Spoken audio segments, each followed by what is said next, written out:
যুক্তরাষ্ট্রের লস এঞ্জেলেসের একটি বোটানিক্যাল গার্ডেনে একসাথে ফুটেছে বিরল টাইটান অ্যারাম বা কার্স ফ্লাওয়ার। এই ফুলের জীবনকাল কেবল 24 থেকে 48 ঘন্টা। বিরলে ফুল দেখতে ভিড় করেছেন অসংখ্য দর্শনার্থী। যুক্তরাষ্ট্রের লস অ্যাঞ্জেলেসের কাছে অবস্থিত দ্য হান্টিংটন বোটানিক্যাল গার্ডেনে একসঙ্গে দুটি বিরল টাইটান অ্যারাম বা কর্পস ফ্লাওয়ার ফুটে ওঠায় দর্শনার্থীদের উপচে পড়া ভিড় দেখা গেছে। ইন্দোনেশিয়ার সুমাত্রার স্থানীয় এই বিপন্ন উদ্ভিদটি বিশ্বের অন্যতম বিরল ফুল হিসেবে পরিচিত। ফুলটি সাধারণত প্রতি 2 থেকে 3 বছর পর একবার ফোটে এবং এর প্রস্ফুটন স্থায়ী হয় মাত্র 24 থেকে 48 ঘন্টা। তাই এমন দৃশ্য দেখার সুযোগ খুবই বিরল। কর্পস ফ্লাওয়ার নামটির পেছনের কারণ হলো এর তীব্র দুর্গন্ধ।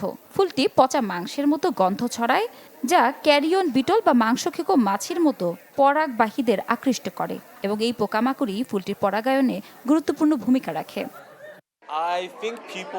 এর গন্ধ আসলে খুব তীব্র।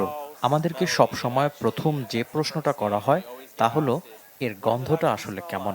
এর গন্ধ সত্যিই খুব খারাপ, অনেকটা ডাস্টবিনের মতো।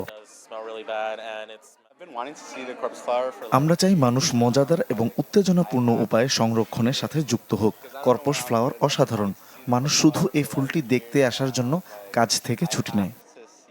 বিশেষজ্ঞদের মতে টাইটান অ্যারামের মতো বিরল উদ্ভিদ সংরক্ষণ এবং জীববৈচিত্র্য রক্ষার গুরুত্ব তুলে ধরতে এমন প্রদর্শনী গুরুত্বপূর্ণ।